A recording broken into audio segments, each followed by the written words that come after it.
gonna be at the barbecue for Labor Day, or I'm not sure. Memorial Day. Are you serious? No, You're not gonna be there. I'm working Memorial Day. But everybody, welcome back to another great episode of Yak. Yes. Introducing where we have here to my left. Mimi.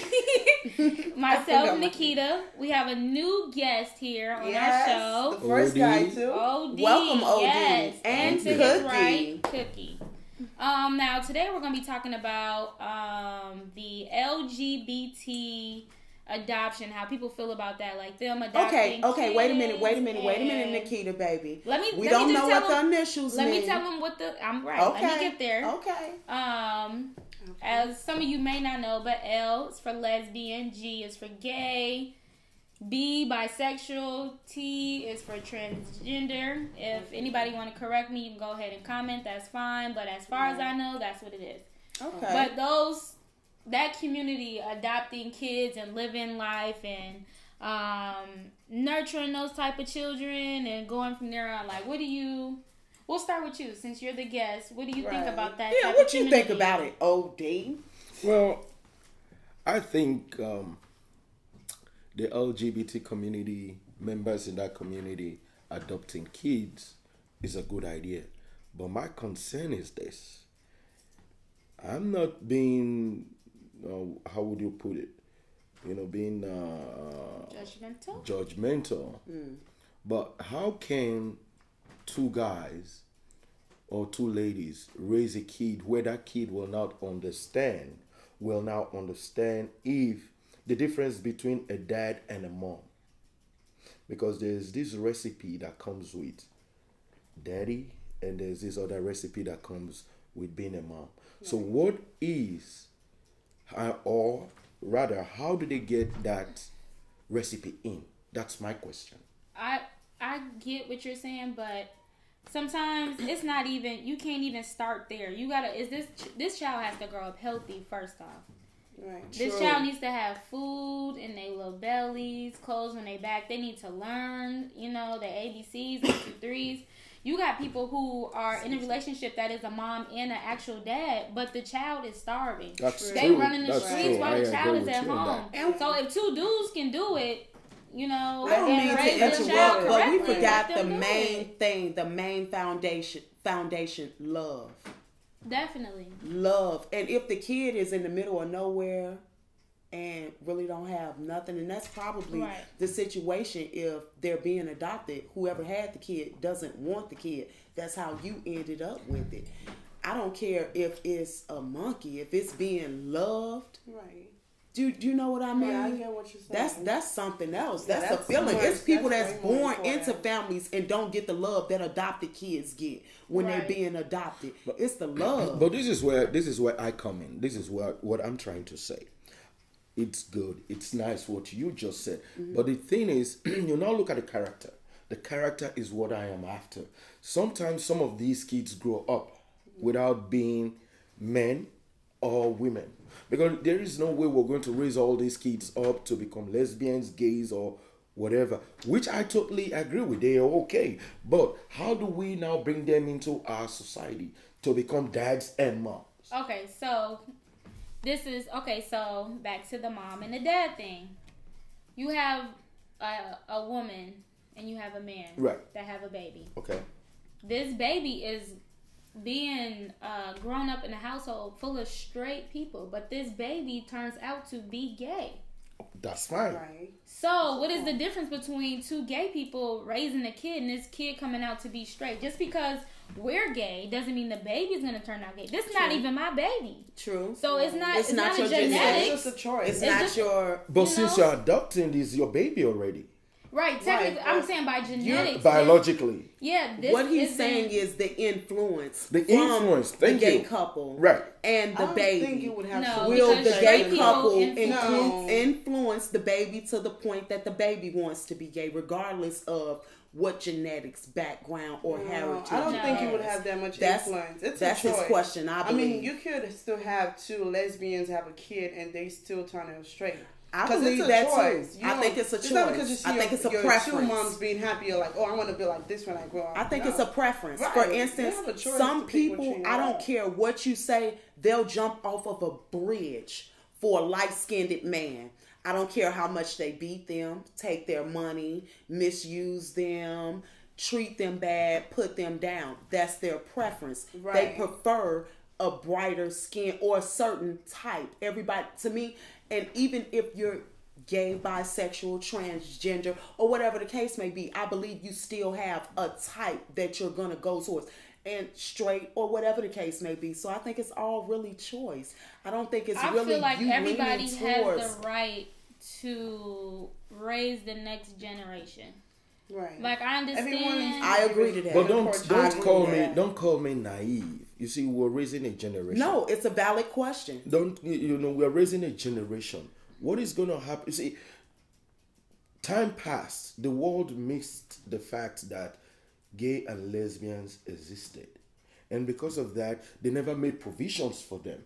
Now we're seeing the effect. Yeah. Okay, now what's going to happen in the future? Are we going to have men?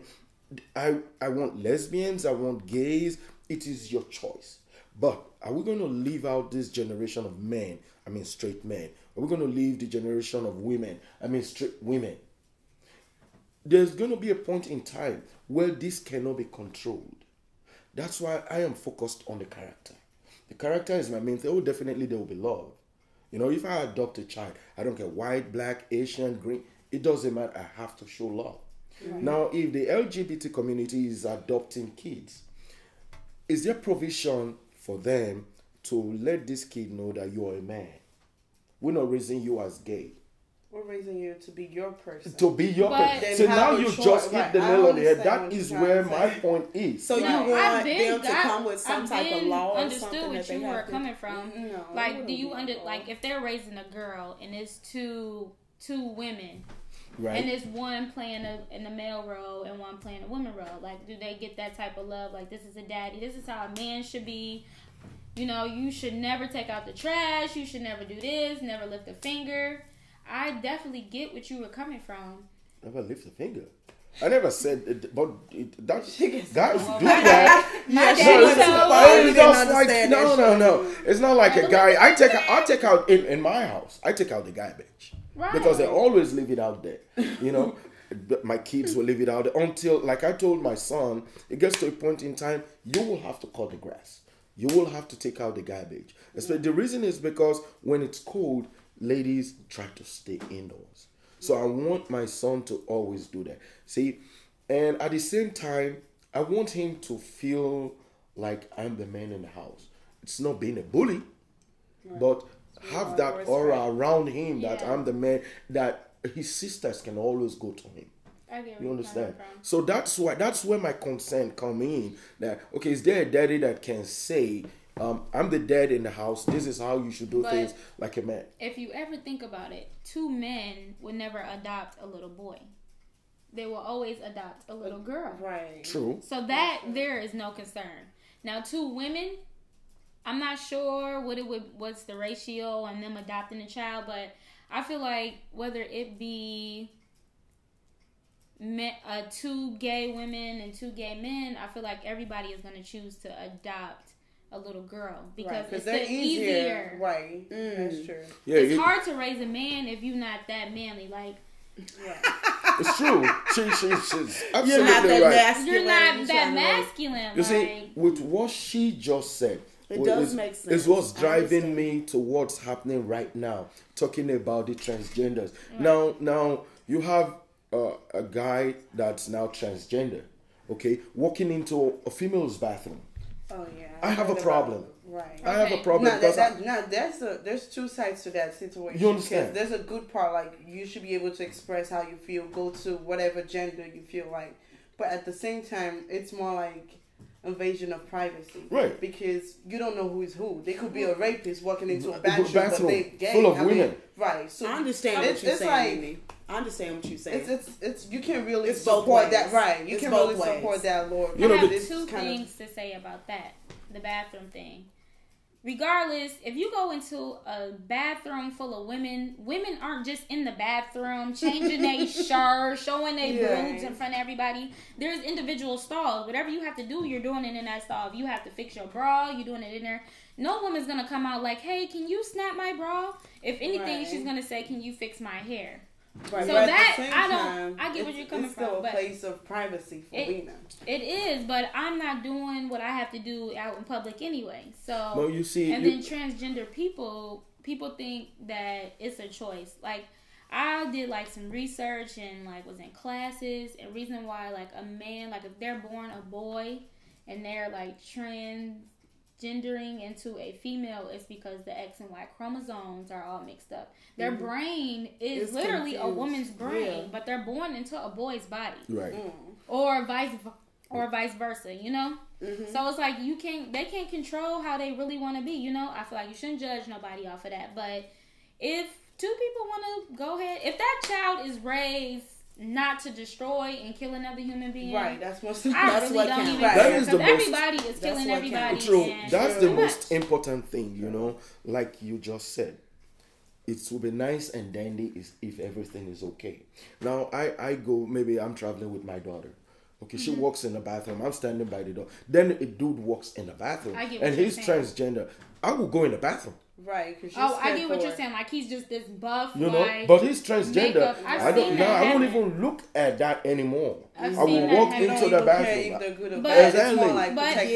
Because you have more cycles out there. I think that those transgender laws with the bathrooms and stuff is going to create. It's going too far. Right. So it's opening the room for like people to do whatever they want to do, just to express that. Okay, so if there's no unisex bathrooms, you got this guy who is just dressed up in these women clothes and stuff like that. If that man that's dressed in that dress is more likely to be accepted going into the women's bathroom than going into the men's bathroom. True. Everybody in that like something bad can happen in that man's bathroom by him walking in dressed as a woman. Exactly. Like, oh, you know, you need to be in the women's bathroom and you're gonna dress like a little. But do you know men pay more respect to women if they walk into a man's bathroom? Right. Yeah, because that probably wants something. Then now. Yeah, girl, walking the mall store. It's empty up in here. So, but no. But now, why don't they take one of the bathrooms in the men's bathroom and make it transgender instead of making the one in the women's bathroom? I don't get it. Use the men's bathroom. Let the transgenders use the men's bathroom. And leave the women alone. And leave the women alone. That is my thing. Let them leave the women until since the women are pretending to be men anyway. Let us and the men are men pretending to be women. Right. So they can still be able to still use the same. Until we figure out what to do for now. Or just make another freaking bathroom. Exactly.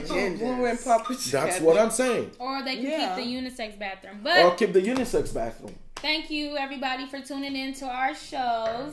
Wait a minute. Before we tune out, we want to say, Keisha and Monique, we miss you so much. Yes. And thank you so much. Keisha and Monique, we miss you. Right. I've not met you live. I've seen you on TV. And I'm hoping to meet you and have a nice discussion, because there are things that were discussed that I missed, and I really want to make my point. All right. Thank you, everybody. Thank you, everybody, for tuning in. Yes. Come on, ladies.